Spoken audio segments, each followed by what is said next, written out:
When the news of Napoleon's defeat finally arrived, stocks soared.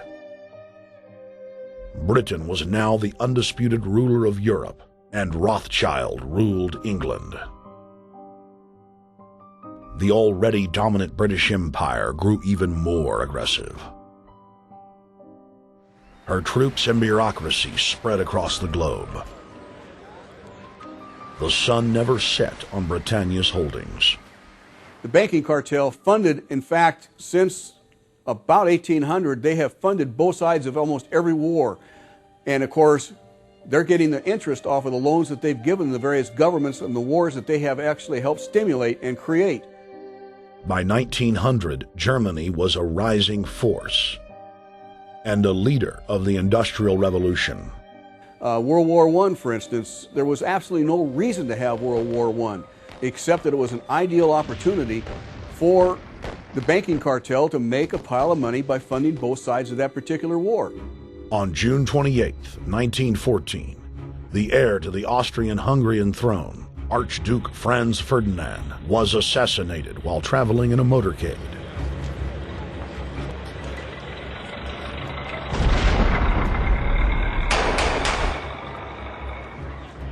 The Black Hand, a Serbian secret society with connections to French and British intelligence, took credit. World War I had begun.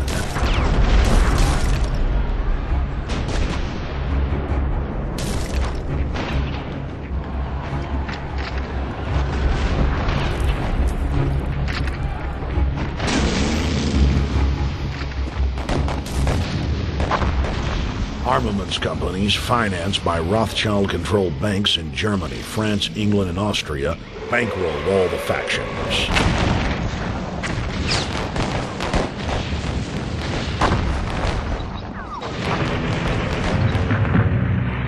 At least 20 million were killed in the war. It was a conflict so terrible the people vowed to never fight again. They dubbed it the war to end all wars. Question is, why did they want war? Well, first of all, is money and power. But secondly, they wanted to create the League of Nations. They had this in their plans all along, and as a consequence, once the war was over or about to be over, they began to formulate this idea of a League of Nations, so this would never ever happen again. Hundreds of years of practice made the British experts at hiding their empire behind puppet governments and councils. In the name of stopping all future conflicts, they proposed that countries would join a League of Nations. Their true intention was for the League to serve as a framework for world government. President Woodrow Wilson, who had spearheaded the establishment of the private Federal Reserve System in the United States in 1913, strongly supported the establishment of the League of Nations. Woodrow Wilson was a very naive president. He was basically a college professor that was grafted into this whole system. The League convened in Paris in 1919, but many nations recognized it as a threat to their sovereignty and refused to join. Frustrated by the U.S. Congress blocking the League of Nations, British intelligence, with the help of the Rockefeller family, set up the Council on Foreign Relations in New York City in 1921. The Council recruited the best and brightest of American life to support the growth of the Anglo-American Empire. The CFR's stated mission is to abolish all nation-states in favor of an all-powerful world government administered by a tiny elite. By 1930, the promoters of world government had split into two interlocking camps: the Fabian Socialists centered in London, and the Fascist based in Italy and Germany. National Socialism will use its own revolution for establishing a new world order. Adolf Hitler. Supporters of the fascists in the United States and England believed that the military should be used to quickly transform the world into a new world order, while the more sophisticated practitioners of globalism stated that incrementalism was the sure path to world domination.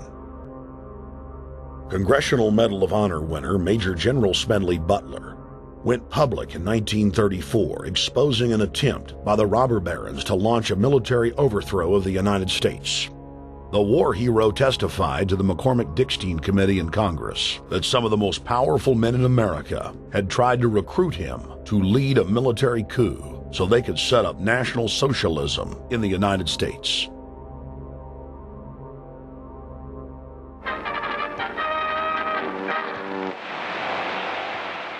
I appeared before the Congressional Committee, the highest representation of the American people, under subpoena to tell what I knew of activities which I believe might lead to an attempt to set up a fascist dictatorship. I was supposed to lead an organization of 500,000 men, which would be able to take over the functions of government.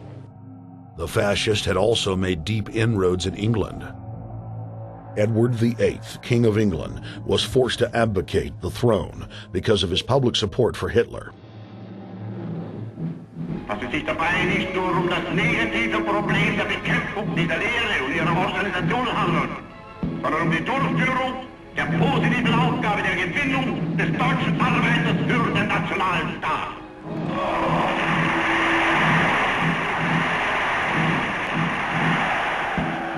Though the German-led fascist camp was strong, the Fabian Socialist Bloc was able to maintain control of the U.S., Russia, and England.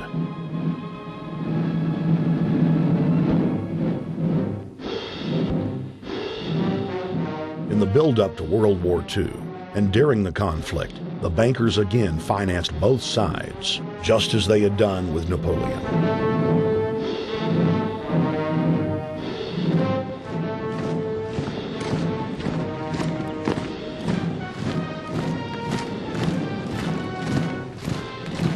With the rise and fall of the Third Reich, Europe lay in ruins.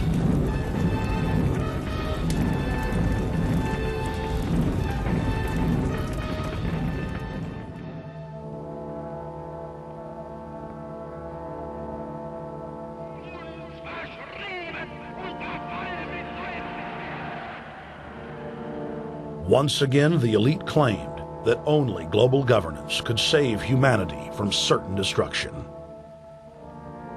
And this time, the elite would succeed in setting up their world body.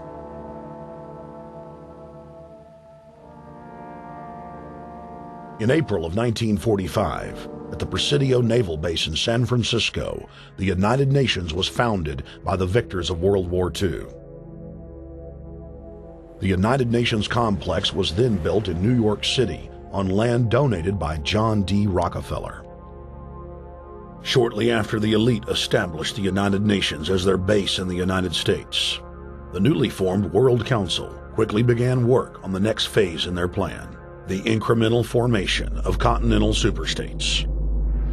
The first step in their trilateral plan was the creation of the European Union. Unifying Europe had been tried many times and was extremely unpopular.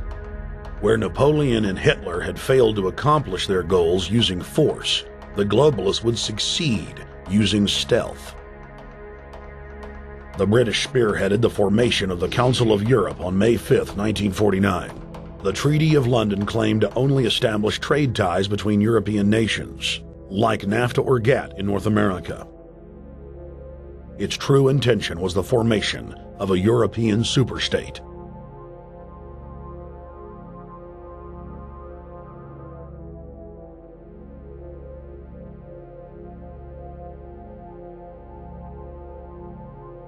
In 1954, the elite of the planet met in secret at the Bilderberg Hotel in Oosterbeek, Holland.